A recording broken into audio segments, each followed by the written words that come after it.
Halo teman-teman sedulure dewe, teman-teman yang sedang terjerat pinjaman online, yang mungkin sedang mencari informasi seputar Slick OJK, atau mungkin video ini tidak sengaja lewat di beranda teman-teman semuanya. Jadi di pembahasan ini kita akan membahas mengenai Slick OJK dan pentingnya Slick OJK. Nah, pastinya teman-teman yang sudah terjerat pinjaman online nggak asing lagi ya dengan ancaman kalau mau di blacklist dari Slick OJK atau masuk daftar hitam di Slick OJK, catatan keuangan. Nah, banyak teman-teman yang ketakutan dengan ancaman tersebut. Ada yang sebetulnya malah bahkan tidak tahu apa itu Slick OJK, teman-teman. Nah, jadi buat teman-teman yang belum tahu, Slick OJK itu kepanjangan atau singkatan dari Sistem Layanan Informasi Keuangan OJK, Otoritas Jasa Keuangan. Jadi semacam pencatatan kredibilitas keuangan atau pinjaman kalian di lembaga OJK. Jadi buat teman-teman yang pernah pinjam di perbankan atau melakukan pinjaman di aplikasi-aplikasi pinjaman online yang sudah resmi dan sudah berizin OJK, maka namanya akan tercatat di Slick OJK. Jadi teman-teman nggak perlu khawatir kalau misalnya datanya akan di blacklist dari Slick OJK atau di blacklist masuk daftar hitam gitu. Bukan berarti teman-teman artinya nanti tidak bisa berbuat apapun. Nah, ini teman-teman hanya mungkin akan dipertimbangkan ketika teman-teman melakukan pinjaman di perbankan atau di layanan keuangan lainnya. Nah, kemudian kalau masuk daftar hitam itu gimana gitu. Nah, sebetulnya ketika kita melakukan atau kita telat melakukan pembayaran di suatu platform pinjaman online atau perbankan, itu tidak serta-merta langsung masuk ke daftar hitam atau blacklist. Karena kadang kan kalau teman-teman pinjam ada keterlambatan sehari 2 hari, itu biasanya ancamannya sudah data Anda akan kami blacklist gitu ya. Nah, itu ada tahapannya teman-teman. Untuk tahapannya sendiri di OJK itu ada 5 tahapan, disebutnya sebagai call 1, call 2, call 3, call 4, dan call 5. Nah, itu nanti kita akan bahas biar teman-teman lebih bisa mengerti gitu ya. Jadi sebetulnya teman-teman ketika melakukan pinjaman dan uangnya cair, di saat itu juga nama teman-teman itu sudah terdeteksi di Slick OJK. Nah, tapi nanti ada kredibilitas tertentunya. Yang tadi call 1, call 2, call 3, call 4, call 5 gitu. Nah, call 1 sendiri itu adalah ketika teman-teman sudah melakukan pencairan dan ketika pembayarannya lancar. Jadi call 1 itu artinya adalah pembayaran tepat waktu. Kemudian call 2, berlanjut ke call 2 itu ketika teman-teman ada keterlambatan antara 10 sampai 90 hari. Nah, ini masih tergolong ringan. Kalau dalam Slick OJK itu disebut dengan dalam perhatian khusus. Tergolong ringan dan bisa menjadi pertimbangan bagi bank atau lembaga keuangan untuk melakukan pinjaman baru ketika teman-teman masuk call 2. Call 3 itu dalam aturannya itu 91 sampai 120 hari keterlambatan. Nah, itu sudah dianggap menjadi atau sebagai resiko kredit yang perlu diperhatikan oleh pemberi pinjaman. Jadi ketika teman-teman sudah dapat call 3, itu akan menjadi perhatian khusus ketika teman-teman melakukan pinjaman baru nantinya. Kemudian call 4 itu diragukan, itu ketika teman-teman melakukan keterlambatan antara 121 sampai 180 hari. Dalam artian resiko kredit tinggi, kemungkinan besar nasabah atau masyarakat sulit mendapatkan pinjaman baru. Kemudian yang terakhir itu call 5 atau macet. Nah, ini mungkin yang biasa diartikan sebagai daftar hitam gitu ya. Nah, itu sebetulnya adalah call 5, teman-teman, macet. Nah, ini biasanya adalah untuk nasabah yang telat melakukan pembayaran lebih dari 180 hari. Nah, sebetulnya cuma itu, teman-teman. Jadi kalau misalnya kita diancam mengenai Slick OJK, itu tingkatannya ada 1 sampai dengan 5. Yang tadi sampai daftar hitam atau yang paling buruk itu call 5. Sebetulnya resiko terburuknya ya hanya itu aja ya.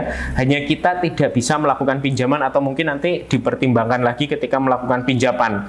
Nah, sebetulnya teman-teman itu ketika kita diancam seperti itu harusnya bukan menjadi hal yang mengerikan gitu loh.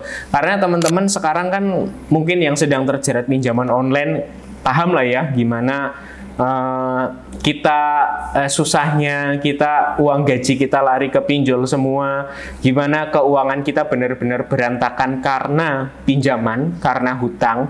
Nah, kemudian kalau kita diancam atau kita akhirnya nanti kamu nggak bisa melakukan pinjaman lagi. Nah, kalau kita mau narik positifnya kan bukannya itu adalah satu hal yang positif ya. Kita kan sudah pernah terjun ke jurang pinjaman yang nggak begitu mengenakan gitu ya. Jadi ketika kita diancam untuk nantinya tidak bisa melakukan hal tersebut, yaitu suatu apa ya, kalau aku bilang ya udah gitu ya, malah bersyukur gitu ya. Kita tidak lagi kembali bergelut dengan yang namanya riba, karena kita udah tahu pedihnya ketika kita punya tunggakan, ketika kita dikejar-kejar DC, kemudian kalau kita akhirnya tidak bisa melakukan pinjaman lagi, ya malah bersyukur dong, harusnya seperti itu. Cuman ya herannya masyarakat kita itu kadang masih banyak yang nggak tahu ya kenapa rasanya kalau misalnya kita hidup tanpa hutang itu kayak sesuatu dunia akan runtuh gitu loh. Padahal yang meruntuhkan hidup kita itu sebetulnya hutang itu sendiri, teman-teman. Kalau mengenai di blacklist seumur hidup, sebetulnya kan enggak juga ya, teman-teman. Yang perlu ketahui bahwa faktanya bahwa ketika teman-teman melunasi suatu pinjaman yang tertunggak yang sudah mencapai call 3 atau bahkan call 5, itu ketika teman-teman melunasi maka akan bisa diperbaiki gitu ya. Tapi sebetulnya teman-teman juga nggak boleh berpatokan ke ini. Kalau teman-teman patokannya takut nggak bisa pinjam lagi, ya teman-teman itu namanya belum kapok dong dengan kejadian yang sekarang gitu loh. Yang sekarang juga teman-teman udah ngerasain kayak gitu. Kenapa yang dikhawatirkan adalah nanti aku nggak bisa pinjem lagi gitu loh. Itu kan maksudnya pemikiran yang harusnya dihilangkan gitu loh. Kita kalau ngomong kasarnya itu ya nggak optimis dong dengan hidup kita. Kenapa kita hidup harus bergantung dengan yang namanya hutang? Kenapa kita khawatir dengan nanti aku nggak bisa hutang lagi? Nah, jangan yang dikhawatirkan jangan itu, teman-teman. Kita harus punya mindset mulai dari sekarang ya, karena kita udah belajar dari pengalaman masa lalu. Kita hanya membeli barang atau kita hanya melakukan sesuatu yang mengeluarkan uang ketika kita mampu. Jadi ketika kita belum mampu, ketika kita pengen suatu barang, kita mindsetnya sekarang dirubah. Harus kumpulin uang dulu, baru mendapatkan barang gitu. Jadi jangan bergantung kepada aku nggak bisa hutang lagi gitu. Kalau misalnya teman-teman masih mindsetnya seperti itu, berarti teman-teman belum sembuh, belum kapok dengan yang namanya pinjaman online. Ya seperti itu tadi. Kalau blacklist dari daftar atau masuk daftar hitam di Slick OJK itu kan pengaruhnya itu nggak ada yang lain, teman-teman. Pengaruhnya itu hanya kita tidak bisa melakukan pinjaman gitu kan, hanya seperti itu aja. Jadi sangat disayangkan kalau teman-teman itu menjaga Slick OJK hanya karena teman-teman itu punya tujuan besoknya pengen hutang lagi. Nah, itu kan jadi paradoks ya. Jadi paradoks teman-teman yang sekarang pengen terlepas dari pinjaman online, pengen terlepas dari slick hitam atau catatan buruk di OJK untuk bisa berhutang lagi. Nah, itu kan jadi paradoks yang nantinya akan muter-muter seperti itu terus. Sebetulnya gini, kalau teman-teman itu karena saking takutnya dengan yang ancaman slick OJK jelek atau di blacklist dari OJK gitu ya, karena misalnya punya pinjaman online, akhirnya teman-teman gimana caranya biar tidak terblacklist, gimana caranya biar tidak masuk daftar hitam. Nah, langkah yang dilakukan teman-teman kebanyakan itu dengan cara apa? Biasanya ya, ini cara yang salah sebetulnya. Biasanya teman-teman ya dengan mencari aman untuk sementara waktu. Mencari amannya dengan cara meminjam ke aplikasi sebelah, meminjam ke platform sebelah untuk menutup aplikasi ini yang sekarang lagi jatuh tempo, yang udah diancam mau di blacklist gitu. Nah, nanti ujungnya seperti apa teman-teman? Ujungnya nggak akan ada habisnya. Nanti aplikasi yang sebelah yang tadinya buat nutup juga akan jatuh tempo, diancam dengan blacklist lagi.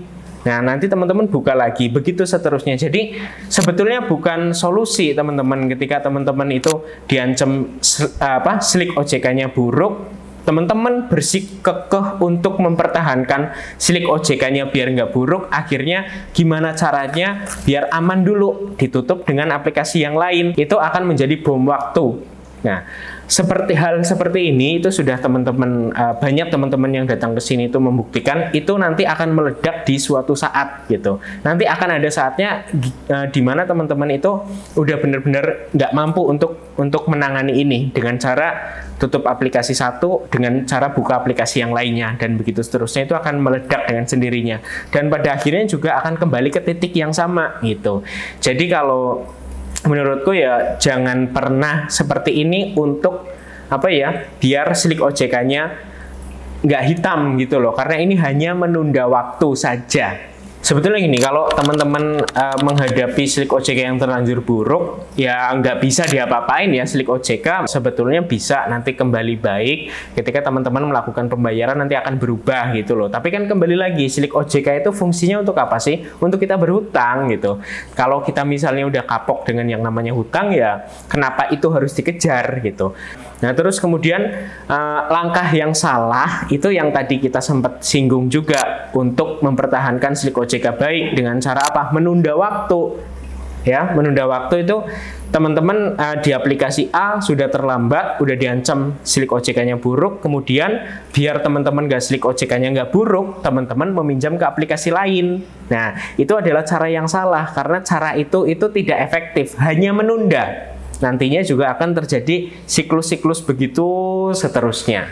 Nah, terus teman-teman sebetulnya juga bisa melakukan negosiasi dengan si pinjaman online tersebut gitu. Misalnya teman-teman jatuh tempo di hari ini, teman-teman bisa negosiasi untuk melakukan pembayaran di hari kemudian di saat teman-teman sudah kumpul dananya. Nah, nanti gimana denda keterlambatan atau bunga keterlambatan? Nah, itu bisa dinegosiasikan untuk pinjaman online yang memang benar-benar resmi. Biasanya mereka itu akan terbuka atau menerima keluh kesah dari nasabahnya ketika kita memang benar-benar keberatan melakukan pembayaran. Ini di luar dari kalau misalnya berkaitan sama pekerjaan ya, karena kan ada pekerjaan sekarang yang mengharuskan silik OJK bagus. Nah, kalau memang alasannya itu untuk pekerjaan, mungkin teman-teman bisa pertimbangkan dengan cara-cara yang tadi. Teman-teman konsultasi ke kantor OJK langsung gitu.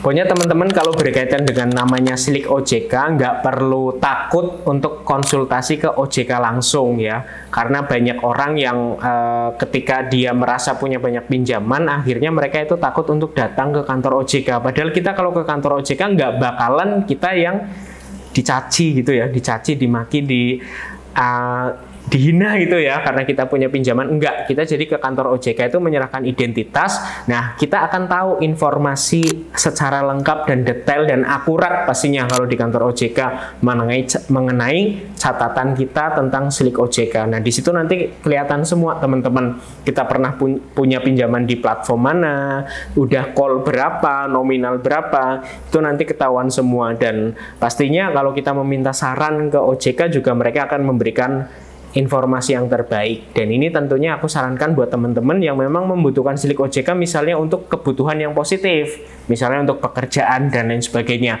tidak untuk berhutang kembali.